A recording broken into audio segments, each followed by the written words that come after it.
Hi you guys, welcome to my channel, and today we're going to have a special guest. It's Juju. Say hi, Juju. Say hi. Alright, so today I wanted to talk about co-sleeping versus bed sleeping. Is that the term they use for it? Basically when the babies sleep on their own in their crib sleeping or whatever.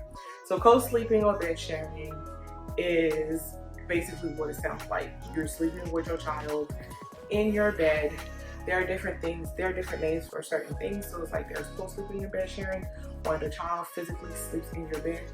And then there's bedside sharing, where the child is in the crib and next to you, next to the mother.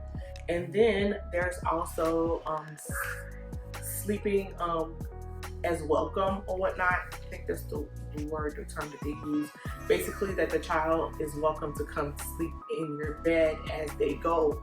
And then there's room sharing, where the crib is inside of the parent's room and the baby sleeps in the crib while you are sleeping in your own bed. Personally, I'm here to talk about co-sleeping versus crib sleeping. Okay, so let's get into the video.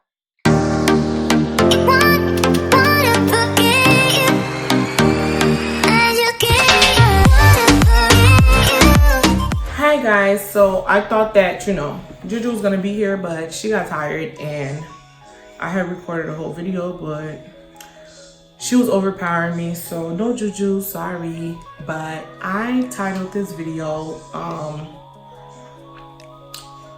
co-sleeping versus crib sleeping, and I'm just gonna give you guys my views and experiences on co-sleeping because I've done both co-sleeping and crib sleeping, and I've been a mother for about 5 years now, so I feel like I'm qualified a little bit to tell you guys about this and my views and perspective on co-sleeping versus crib sleeping.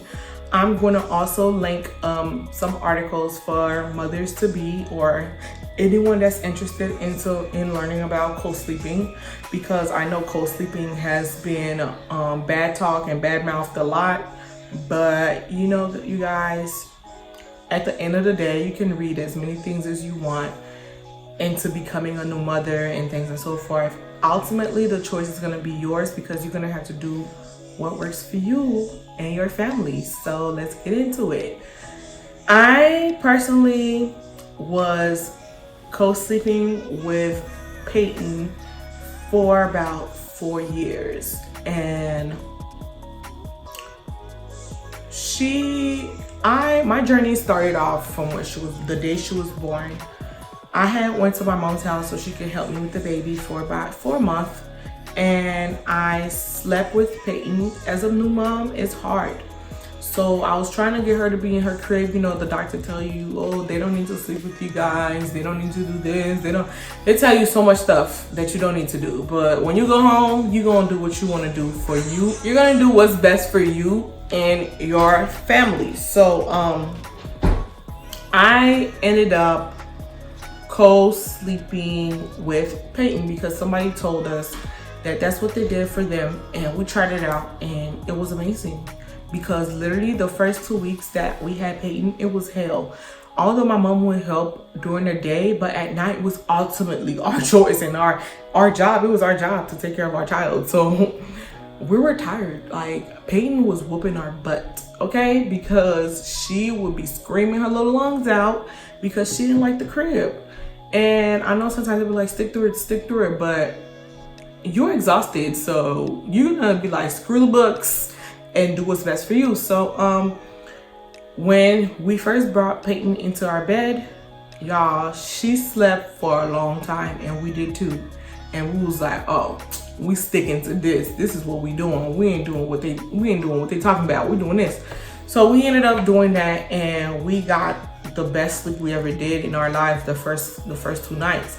So we stuck through it. We stuck with it. So when we moved back to my in-laws, after about 2 months or a month and a half of being back. So Peyton is probably like 2.5 months. I transitioned her into the bassinet because her bassinet was up for like 6 months. So I ended up, she was sleeping great in her bassinet. Then boom, something happened when she was about 6 months. I burned myself when I was cooking, and I had second-degree burn on 20% of my body. So like my arms, my hands, my chest, my stomach. So I had to go back to my mom's house, and she had to basically nurse me back to health, take care of me, because Patrick was only able to do so for about a week, and he had to go back to work. So yeah, so I was at my mom's house, and when I was at my mom's house, guess what Peyton was doing, y'all? Co-sleeping with other people. Co-sleeping with my mom and dad, co-sleeping with my sister. That's what she was doing. So when we went back, after I got better, I was able to do things on my own. I went back to my in-laws, and boom, she didn't want to sleep by herself no more, and we had to go back to square one. So we had to put her in the bed. So when we moved into our house, probably like 2 months later, 2 or 3 months later, so Peyton's about like 9 months now, and we moved back. We had the crib in our house and everything. Peyton still didn't want to be in there, so she was sleeping with us. So fast forward, Peyton was in our bed for 4.5 months, for like 4.5 years, until she was like 4.5, literally a month before Juju, a month and a half before Juju was born. So with that being said, I'm going to tell you guys my views and my perspective on what I think is the benefits of co-sleeping. So benefits for me was ultimately more sleeping time, and more sleeping time because the baby's in the comfort of your own bed. You have your diapers, you have wipes, you have the milk, the formula, the cereal. You have everything at the ends of your fingertips on your nightstand, so that you don't have to leave the comfort of your bed. So that was a benefit for me.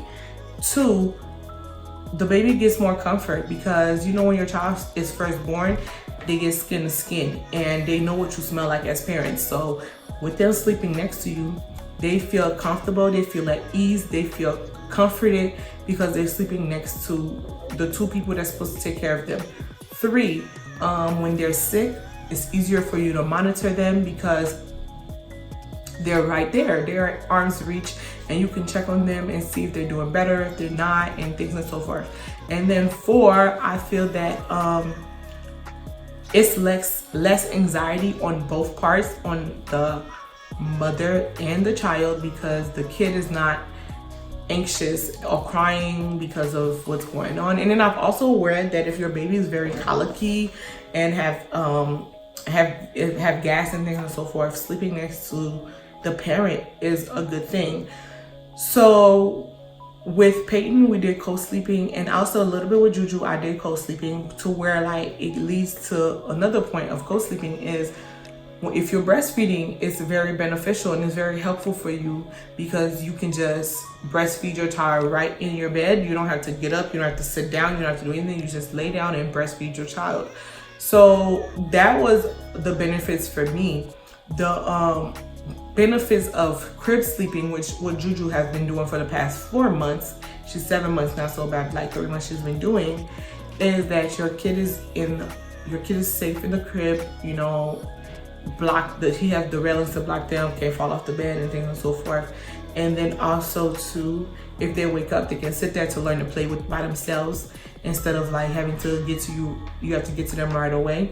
So the benefits for that as a parent is that you get your bed to yourself, and your kid basically learn to be more independent on their own, and they don't have to depend on you for things. So the con of crib sleeping is having to get up out of your bed and not having your child at arm's reach, so that you have to take care, you know, leave your bedroom, leave the comfort of your own bed in the middle of the night, you know, to go to their room. And, you know, when you're tired is not the best thing that you want. It's not the thing that you want to do as a mom.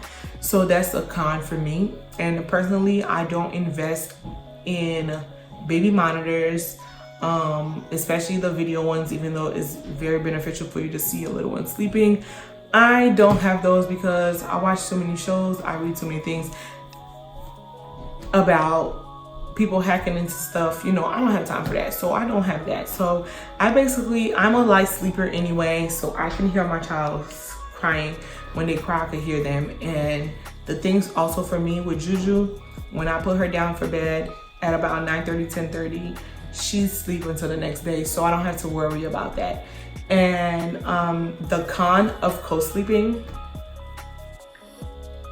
sex, that's the con.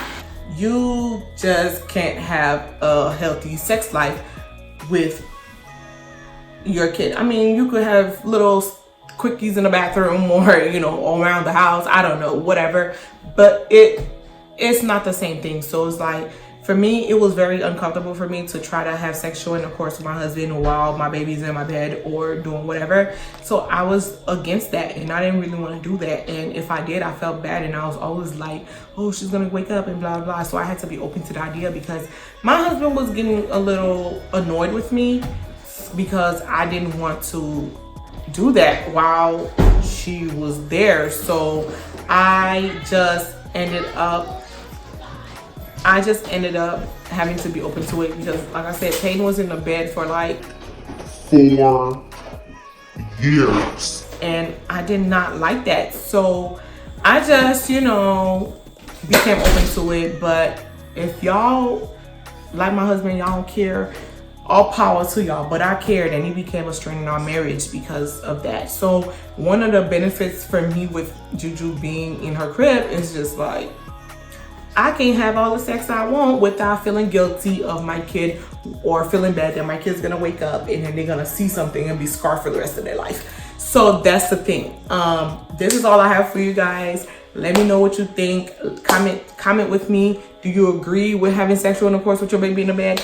I don't, but let me know in the comment, and you know, let me know what you think. And like this video, subscribe to this video, share it with your friends, and let them know what's going on over here. And I will put those articles for you in the description. I'll talk to you guys later, and see you in the next video.